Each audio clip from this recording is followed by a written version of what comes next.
Ce week-end, Saladin Parnasse va tenter l'exploit de devenir champion dans une 3e catégorie de poids au KSW. Ça passe bien ou pas? Non, parce que je m'entraîne.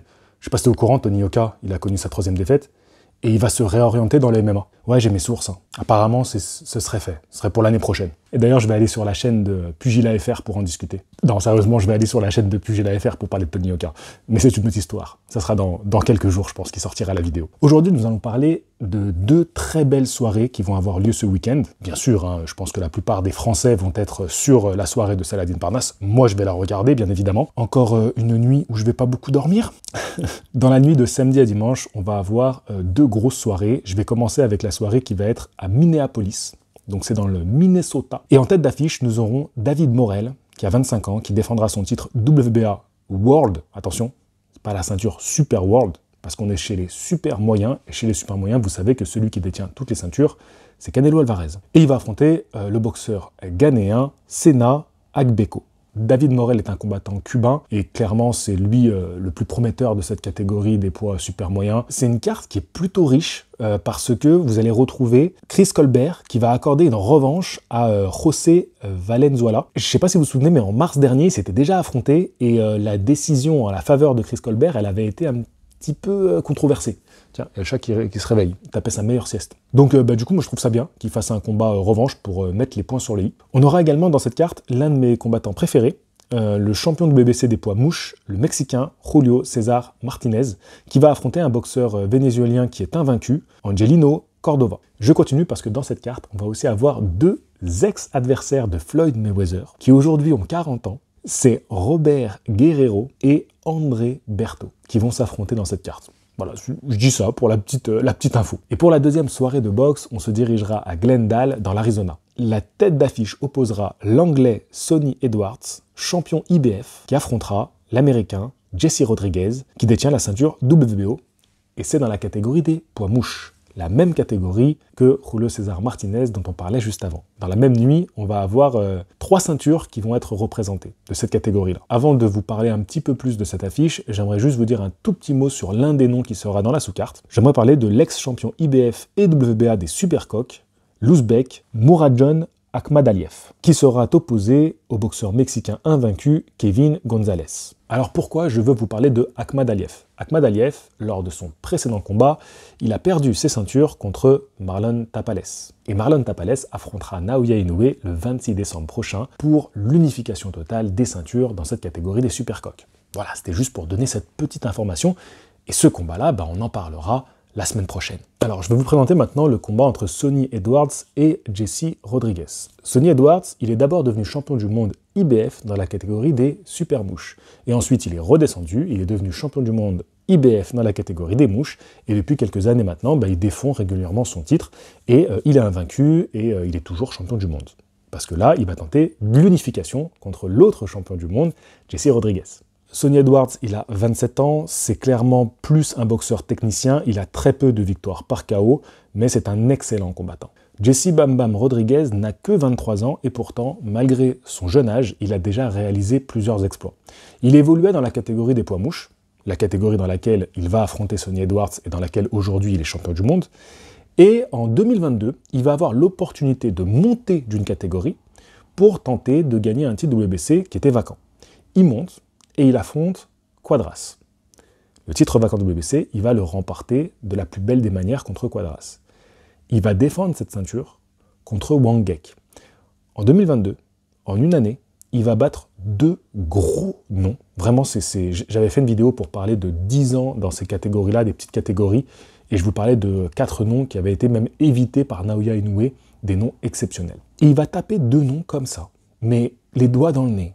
Il est impressionnant. En 2022, potentiellement, il aurait mérité le titre de boxeur de l'année. Pour moi, c'est clairement mon coup de cœur de l'année 2022, c'est la révélation de l'année, incroyable ce boxeur. Au lieu de conserver cette ceinture, dans cette catégorie-là, il va décider de la laisser vacante et de redescendre dans la catégorie des poids mouches pour aller défendre son titre. Donc, en 2022, il va gagner un titre dans la catégorie supérieure, il va le défendre une fois, il va redescendre, gagner la ceinture WBC dans la catégorie des poids mouches. Et depuis, il est resté chez les poids mouches. Petite erreur, excusez-moi, il va remporter la ceinture WBO des poids mouches, pas la WBC. En 2023, malheureusement, il n'aura pas combattu, contrairement à son adversaire qui restait actif, hein, qui a combattu au milieu de l'année, à peu près au milieu de l'année. Donc, comment je vois un petit peu le combat se profiler, parce que cette fois-ci, je ne vais pas vous faire une vidéo présentation du combat, plus une vidéo point fort, point faible. Aujourd'hui, c'est devenu... je pense que cette fois-ci, j'aurais mis Sonny Edwards, peut-il battre Jesse Bam Bam Rodriguez, parce que je pense que Jesse Bam Bam Rodriguez est quand même le favori, le gros favori dans ce combat-là. Donc je vais tout faire dans cette vidéo-là. Malgré qu'il n'ait pas été très actif cette année, Jesse Bam Bam Rodriguez, il est jeune, et il a fait des dingueries en 2022. Donc pour moi, il risque d'être explosif lors de ce week-end, lors de cet affrontement. Et Sonny Edwards, même si c'est un excellent combattant, pour moi, en fait, Jesse Rodriguez, c'est clairement un de mes chouchous aujourd'hui. Oui, je peux dire c'est un de mes chouchous aujourd'hui. Je vous ai dit, hein, il y a mes boxeurs coup de cœur et il y a les chouchous. Chouchous, c'est un autre niveau. Et en fait, c'est un combattant, pour moi, je pense que c'est le plus complet à l'heure actuelle. C'est-à-dire qu'il est bon défensivement, il se déplace super bien. Offensivement, il sait tout faire. Franchement, sa palette technique, elle est exceptionnelle. Il a une maîtrise du ring incroyable. Et il est hyper agressif. Et en plus, il est puncher pour son petit poids. Malgré sa catégorie, il est puncher. Il a de nombreuses victoires par KO et tu sens qu'il fait mal à ses adversaires. Il va vite, il est précis. Non, voilà, je peux pas mieux te résumer complet. Voilà, il sait tout faire, le gars. Comment mieux te résumer que complet? Ce gars est complet. Je vois pas un boxeur, dans n'importe quelle catégorie, qui est aussi complet que lui. Voilà, qui est aussi bon sous tous les aspects. Le mec, il a cassé les codes, en fait. Tu vois, les codes dans les jeux vidéo, il a tout triché parce qu'il a tout au maximum. Donc, c'est un personnage, tu te dis, mais comment tu peux le battre, ce mec-là? Donc, voilà, moi, je le trouve hyper bon, hyper doué. Il a que 23 ans. Je me dis, mais jusqu'où il peut aller encore? Il peut encore nous donner 10 ans d'affrontements exceptionnels. Il a déjà battu 2 gros noms à son âge. Pour son jeune âge, il a déjà battu 2 gros noms. Donc, voilà, pour le comparer, c'est une sorte de Devin Haney, tu vois. Même encore plus prodigieux que Devin Haney, parce que lui, ça se finit avant la limite. Voilà, lui, je pique pas du nez devant les combats. Non, c'est gratuit, désolé. D'ailleurs, je vais faire une vidéo, un live, où je vais laisser la parole à des pros Devin Haney, pour qu'ils puissent un peu flatter son ego, parce que moi, je sais que je suis un petit peu dur envers Devin Haney. Il n'y a pas de souci, donc je vais faire une vidéo avec des gens qui pourront en dire du bien. Donc voilà, je ferai ça peut-être ce week-end, si je trouve le temps. Comme ça, on parlera de l'immense performance de Devin Haney. Moi, je vous invite vraiment à voir ces petites catégories-là, parce que les combats sont exceptionnels. Moi, voilà, quand je vous avais parlé de Chocolatito contre Estrada, voilà, je veux dire, le combat parlait de lui-même. C'est exceptionnel. Voilà, c'est tout ce qu'on aime dans la boxe.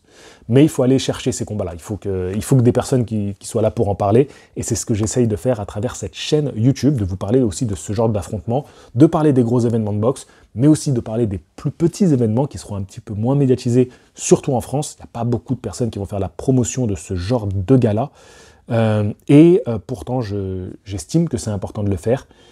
Et merci de me suivre. Je vous vois, hein, les gars qui répondent présents chaque jour. Voilà, vous êtes là, vous écrivez des commentaires, vous écrivez « Ouais, le challenge, on continue, on essaie d'avoir les 200 000 abonnés d'ici la fin de l'année. » Bah, merci beaucoup d'être là. Et puis, ça me fait du bien. Vraiment, ça me fait un grand bonheur de vous lire, parce que clairement, ce challenge est le plus difficile que j'ai jamais eu à faire avec cette chaîne YouTube. Voilà, j'ai eu des moments très durs avec des vidéos qui ont été un enfer à terminer, des montages qui m'ont pris, je sais pas, des 20-30 heures de montage. Mais là, tous les jours enchaînés, je vous jure, ça devient un petit peu un calvaire, on va pas se mentir.